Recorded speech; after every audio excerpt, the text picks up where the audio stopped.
Hello mga ka-offloader sa Pilipinas market. Maraming salamat po sa lahat ng ating mga viewers at mga subscribers. Kumustamos mi amigos? Ngayon ay last day of trading sa Pilipinas dahil Huwebes bukas ay Independence Day, ano?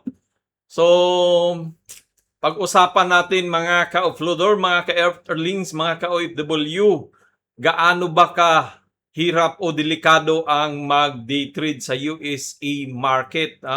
Kasi maraming gustong mag-trade sa US of America. So, pag-usapan natin gaano kadelikado ang mag-day trade, day trader sa US of America. Pero bago ang lahat, balita muna tayo sa ating Philippine Stock Exchange, mga ka-offloader, mga ka-doodles, mga ka-OFW. Green ang Pilipinas market ngayon, nasa 0.22, nasa 5954 naman siya. So, kahit na may mga sigalot ngayon dito, nagputukan, pero okay pa rin. Ang lang dito sa PSEI, ang driver lang talaga ngayon ay si ICT. Pinasok siya ng maraming mga foreigners, merong 11.5 ang increase at 1.29%. Sumunod naman si BDO. Tapos still the rest ay pulahan na. So yan yung most active. Most active na pula at most active na advance. Ito naman yung mga green natin na mga stock. So dito nabuhay plus nangunguna. So downers naman natin o decliners, yan sila, So, yan po ang ating balita sa Pilipinas market. So, tara let's pag-usapan natin ang US market naman. Bakit delikado mag-day trade sa US of America? So, pero mga ka-offloader, mga ka-doodles, mga earthlings, kung ikaw ay nagtitrade sa US of America, meron tayong channel na Doodle Goes to US Market. So, meron tayong mga araw-araw na videos diyan during may mga target price tayo. Ang iba diyan, mas maraming tinatamaan ang mga target price natin, So, yun nga, pag-usapan natin gaano kadelikado ang mag-trade sa US of America. Pabalik-balik, So, tara, umpisan. So, kahapon, ito yung mga top gainers, mga small caps. So, DSY. So, nung pre-market, yan siya? Dos. Tapos, umangat siya ng 270 pag pre-market, nag-open market, umangat pa ng another 200 almost pero nag-down na, So, maraming naipit, BSME. So, ito yung nakapasok ako kahapon dito kay BSME. Ang problema dito sa Middle East, walang tawag niyan, walang pre-market. So, hindi tayo maka-avail dito, hindi tayo maka-trade niyan. So sa US market, kung sa USA ka or Canada, banda doon, maka-trade ka sa pre-market, merong umangat siya ng 264. Sayang, hindi natin ma-avail yan, kung maka-avail sana tayo. So wala na, yung tira-tira na lang yung pag-open market, tira-tira na lang. So may humataw, pero ang ginawa, humataw, bumagsak. So naipit tayo dito. So pumasok ako, banda dito yata ako pumasok kasi nung nakabuo siya ng 5 minutes, kasi ang ginagawa ko kasi diyan, hinihintay ko muna yung 5 minutes. So ito yung 5 minutes niya na kandila, yung first ito. Ito yung umangat siya diyan, umangat siya, tapos ito yung bottom niya, So nung hinintay ko siya, nag-breakout siya dito eh. So pumasok na, nahihit yung, kasi nag-stop, nag-order na ako, na pag na-break to, papasok na yung ko. So dito ako na-trigger yung 5.5 ko na stop buy. Nag-stop buy ako dito 5.5. Na-trigger siya, na-activate. Ang problema, false breakout ang nangyari. Tapos biglang bumagsak. So nanigas yung kamay ko na mag-pindot ng stop loss. So hindi ko siya na stop loss kasi ito yung mahirap dito sa kasi minuto lang or seconds bagsak na yung nasa 5 minutes na yun. Pag pumunta ka sa sa 1 minute na time frame, makikita mo yung dito siya ganon siya. So nag-break na siya diyan. Pagdating dito, bumagsak, nagbuhos, bumuhos siya. Dito pala ako banda yan dito, yan ito, yung na-hit yun dito yung ano ko, 5.5. Tapos nung dumating dito, bumagsak siya, so tapos nagpunso. Tapos nag-ano naman dito, umangat ulit pero nag-pulse breakout, biglang bumuhos. So doon na. So hindi ko na naano kasi malaki na yung ano nag-all in ako Ay nako. Nag-all in ako ng 3,000 USD kasi akala ko hahataw na siya.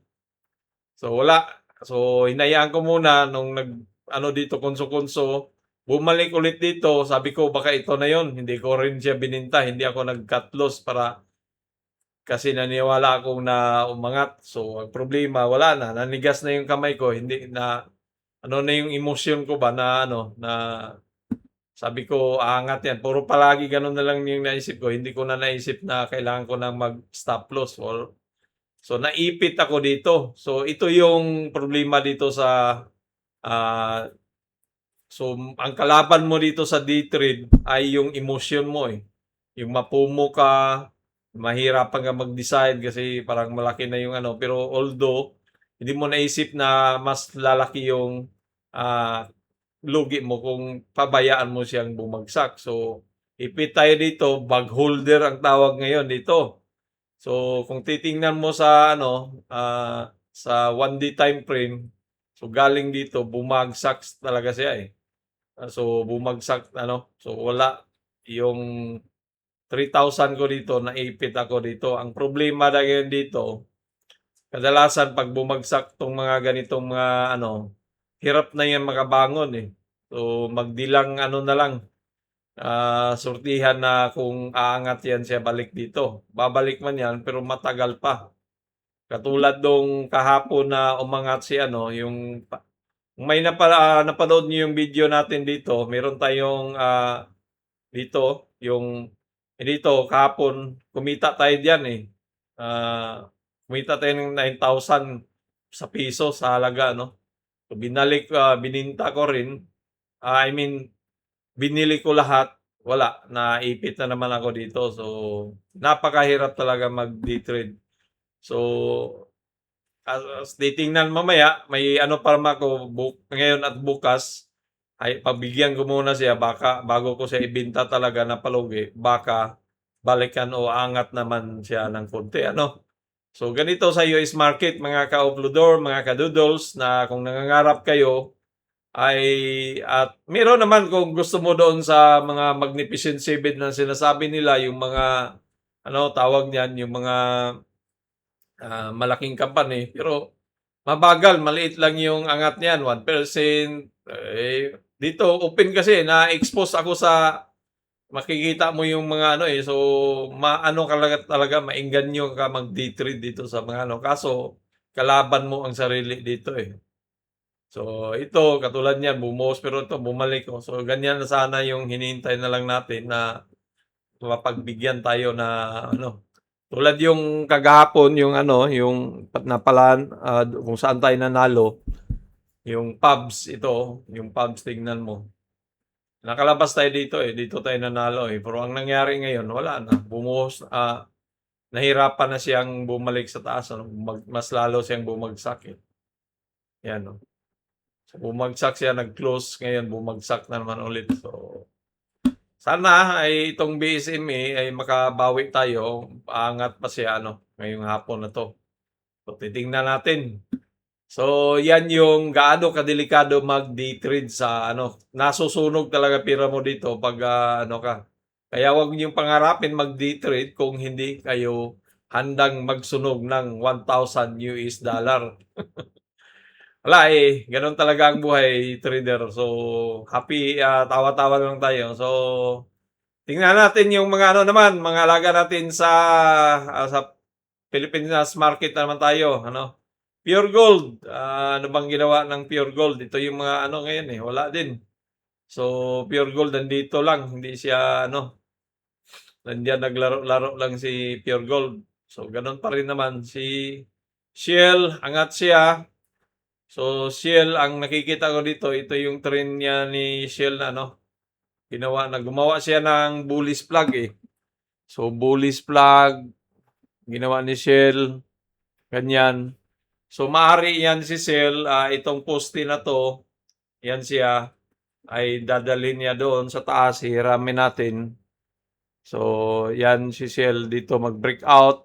So, yun yung maging target, nasa 14. So, pwedeng diyan mo ilagay. So, pwedeng maging 17 pesos yung target natin kay Shell, ano? Kasi bullish flag pattern ginawa niya eh. Si Plus naman, so gaya ng dati, sabi, ganun pa rin, baba pa rin si Plus, ano? Yung direction niya, pababa pa rin siya. So, kailangan lang talaga ni Plus na umangat siya at kailangan niya. Dito may namumuong buying, ano, may demand. So, kailangan talaga ni Plus na tirahin niya yung ano na yan, 13.6 para umakyat siya doon, ano. Kailangan niyang i-break tong $13, 13 pesos na yan.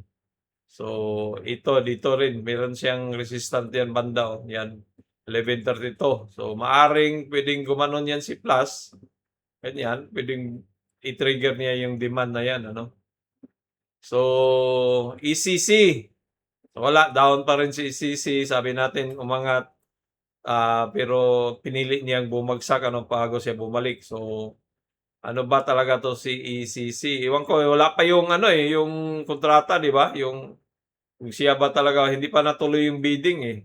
So, ECC, dito lang muna yan, magkonso-konso lang siguro yan si ECC bago siya hahataw doon sa taas.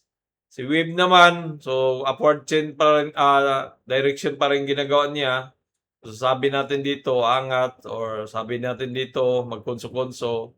So, nagkonso talaga siya. So, baka ito si WIB, magkonso pa rin yan diyan kasi may mga ano eh, bago niya ano, no, balikan doon sa taas. So, walang magandang ano ngayon, stock na mapag-review. So, Meralco naman, gaya natin ng sabi, angat yan, pwede umangat at pwedeng bumaba, ano. So, medyo maganda, umangat si Meralco, ano.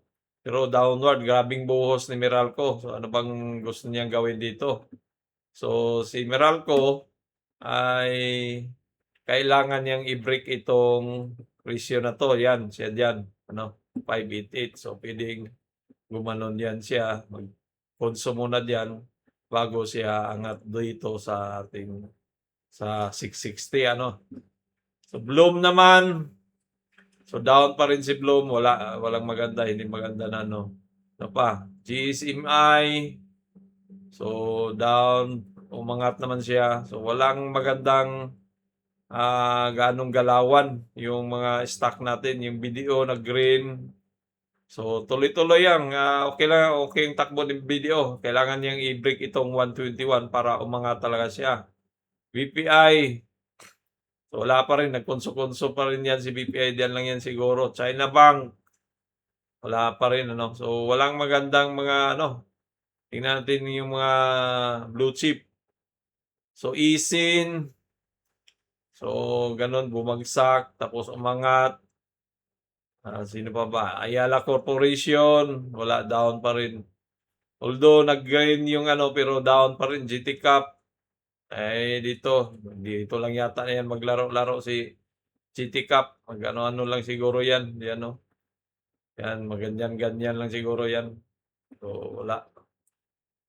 Kaya nawalan akong gana na naman ulit mag-ano sa Pinas Market, ano. Si ICT lang yung ano eh, mga angat, oh.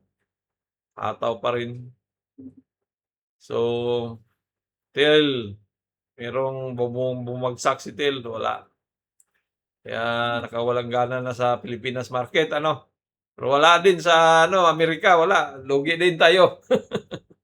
So, yan lang po ang ating update sa Philippine Stock Market. Mga ka-uploader, huwag kalimutan mag-subscribe. Mga ka-OFW, dito ka naman. So, maraming salamat. Adios mi amigos. Dagan salamat sa tanan. Babus, huwag kalimutan mag-subscribe. Gulo-gulo na ating vlog. Wala nang maayos. Babus.